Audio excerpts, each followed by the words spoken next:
Hey, I'm Ryan with Warner Discovers, and today I'm going to show you how I replaced the battery in a 2014 MacBook Air. So I'm replacing a MacBook Air battery, and this is the Zinglet laptop battery that I got off Amazon. It comes with a nice keyboard cover, and then the battery itself, and this is the 2014 MacBook Air instructions. Screwdrivers for the, I don't know if they're Torx, but for the bottom of the MacBook. Some replacement stickies for the bottom of the Mac, and some replacement screws in case you lose them or if they're just crappy. And that's it. So let's see how it goes.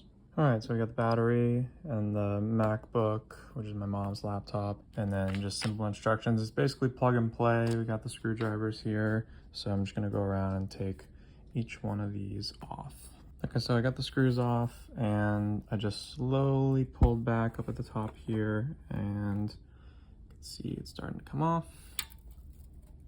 And underneath, you can see the original battery in here. So now we're gonna take off the associating screws for the old battery. All right, so I actually gave this a thorough blast with some electronics duster, and we're actually gonna unplug the battery connector right there. And now we're gonna take off the screws. All right, so we have all the screws out. I laid them just in the same order that it came off, and an X. Same thing over here. There's just two different types, so I just kept them in the same order. And you can just pull it right out.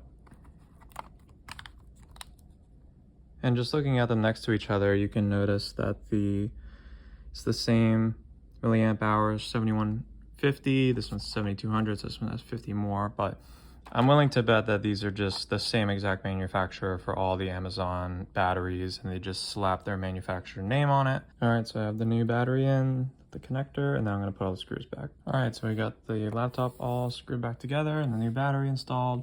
One thing is definitely optimizing the battery. So they talk about this here, and I think iFixit also talks about optimizing the battery. So what I'm gonna do before I power this on is just make sure that I'm charging it to max life, and then using it and charging it back up, something to that effect. So just gonna poke around and see what the best use case is here for this. So once I finished replacing the battery, I basically charged it up to 100% and ran a video on it till it depleted. It was completely discharged, charged it up again, did the same thing twice, and then it was good to go based on what I could find from like iFixit and a couple different websites. So if you're thinking about refreshing an old MacBook Air, definitely consider replacing the battery, formatting it.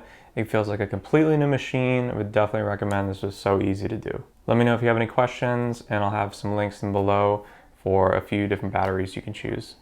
Thanks for watching.